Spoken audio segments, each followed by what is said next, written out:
Well, welcome back to the Friday Night Sports Show. It's repeated Saturday morning, and I get this bloke sitting opposite me with this dreadfully bright yellow top, but just similar to the one that I just wanted to spruce up a little bit for the show, just to add some class to it, Flowman.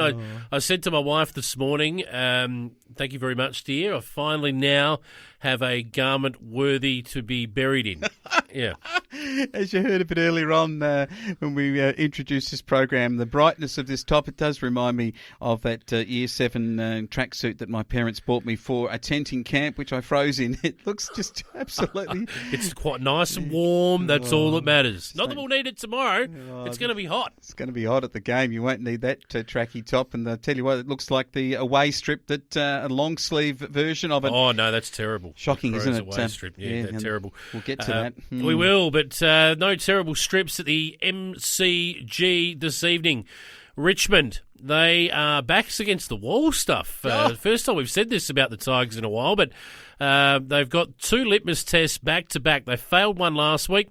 Now they've got the Western Bulldogs to come. This is what happens when you're the reigning premiers. You get tough draws. Yeah, you do. Well, they've had Port Adelaide. That's a cross. They've had Melbourne. That's a cross. And I'm tipping this one is going to be a cross as well.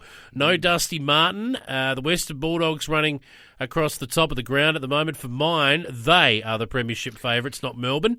If the grand final was played this week and it was the Bulldogs and Melbourne, I'm tipping the Bulldogs would win. And it's a very good comment you make about Richmond. I actually said at the start of the year, and have with my good friend and very, very faithful Richmond supporter Ross Brown, had this debate with him. I believe that Richmond are going to drop this year, and the signs aren't great. And I said if Dustin Martin wasn't there, then we're going to see Richmond in more trouble, and we get to see that this weekend. They have to beat the Western Bulldogs to prove that it's not a Dustin Martin side, and that their depth is there, because they're losing in their VFL side, as we heard earlier on. Collingwood play the Gold Coast Suns. One thing I want to mention about this, and that is I'm actually going to tip the Gold Coast Suns. But the second thing that I'm going to mention about it is that a young fella by the name of Caleb Poulter is playing his first game, pick number 39 in the 2020 AFL draft. The boy comes from Ardrossan on the York Peninsula of South Australia, and good luck to young Caleb Poulter. Gold Coast to win. Flowman, if Gold Coast do win, as you have selected, does Nathan Buckley see Monday? And I'm asking that seriously. Yeah, it's a good question, and one that I'm probably going to be sitting here in the studio on Monday discussing with you, I would reckon, maybe even earlier. I reckon that he's in trouble. But tell you what, the Crows are in trouble if they don't beat the Giants, and if you wear that darn top to the game on the weekend, the Crows will be in trouble. Giant supporters are going to be very, very happy about it.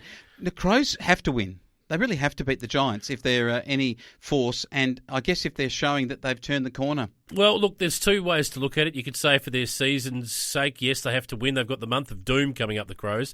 But let's be honest, the Crows are not playing finals this year. Neither are GWS. I think they have to win just to give their fans a little bit more hope that the season goes on. If the Crows win, then they'll probably finish the year somewhere between 10th and 14th on the ladder. If they lose this game, they could very well find themselves back in the bottom four not before too long. Man, Thilthorpe, a big 5 on debut, could have kicked more, and he will need to start. And I think Taylor Walker, that foot injury, is that still there, the calf injury that he has had? Just not sure about Taylor right now. When you talk about the month of doom, how's this for the Crows? And I'll do this quickly because we need to move on. Next week, Port Adelaide. Then they go to Perth to play the West Coast Eagles. Then they've got Richmond at the MCG and Melbourne at Adelaide Oval. That's the Crows next month after this game. Tough going. The Saints are going to have some tough going against Hawthorn. This will be a ripping game. Hawthorn, they snatched the game away from the Crows at Launceston last week. I think St Kilda are a better side on paper, but then it's not one on paper as we saw last week. I think St Kilda are damaged goods. If they don't win this, you can settle them a spot in the bottom four for the year. I think I'm going to give them one last chance, St Kilda. I think Paddy Ryder's back. I think they are, on paper, a better side than Hawthorn, so I'm going to tip the Saints. And Port have got some big outs to their side as they face the Brisbane Lions up at the Gabba, and this is the match of the round. This is Brisbane starting to hone their skills. They lose Lockie Neal out of their side to the Brisbane Lions. Gee, this is an absolute belter of a game with Port Adelaide also with some outs. This is a massive game for both clubs. It's one of those sliding doors games that depending on who the winner is, could really set up their season. The loser's got some work to do. Port Adelaide are going a little bit better for mine than the Brisbane Lions right now, and I think they'll win up there at the Gabba. Ooh, he's gone that way. I'm going to go the other way on this game. And the Sydney Swans take on Geelong. This at the SCG. Oh, this is a tough one to pick again. Geelong are the up and down aberration. Swans the last 2 weeks have come off the pace, and I, for that reason, have tipped Geelong to win away. Yeah, I think Geelong win this game too. They were better, obviously much better last week at home, but I just think they're starting to gel as we expected. It was always going to take a while with a lot of new recruits and some new game strategy around that. So, yeah, I think the Cats. Okay, we take a look now at the game between North Melbourne and Melbourne. This is at Hobart's Blundstone Arena. It's the only place that's going to be cool, I would reckon, on the weekend after some warm conditions coming through South Australia and Victoria and southern New South Wales. Melbourne to win by plenty. North Melbourne will be hoping it's 10 degrees, blowing sideways and raining, because if it's not, Melbourne will win this by 30 goal. Woof, he's given a 30-goal margin already. Gee whiz, and he's on top of our tipping too, with his points margin actually giving him the lead over myself. So look out for that points margin. But Essendon take on Carlton. This is the second match of the round. This one's got everything because Carlton have got to win here for their fans. Essendon showing something to their fans on the Anzac Clash last week. And at the MCG, big crowd, this one could go down to the wire. Yep, Carlton are a danger game. This is a danger game for the Bombers. It's funny, the bookmakers have got Carlton as favourite. Now, I think the Bombers at the MCG, they've beaten Collingwood the week before.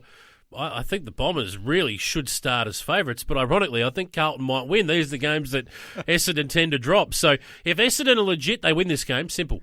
And West Coast take on Fremantle. Who's legit here? It's a beauty. Fremantle, 2 big wins in a row, although one of them's against the Kangaroos. The other was an impressive win over the Crows at Adelaide Oval. West Coast last week were deplorable down at Geelong.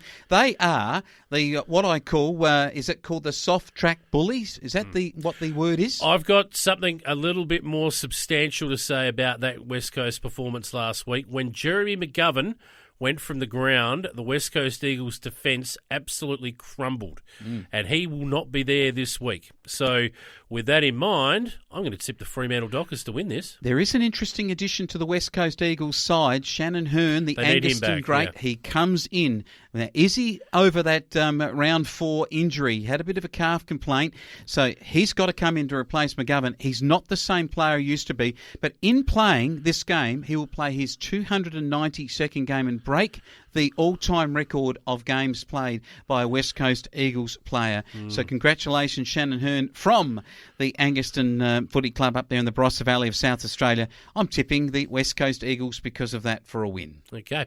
Should be an interesting round of footy. Looking forward to it, Flowman. Yes, you are, because you're on top of the table right now and you're wanting to stay there, but I reckon I might just pass you this weekend. I reckon you'll be a couple back, to be honest. If you wear that top, I won't be. All right, that's enough footy. Let's get into the rest of the show. It is the Flow Friday Night Sports Show.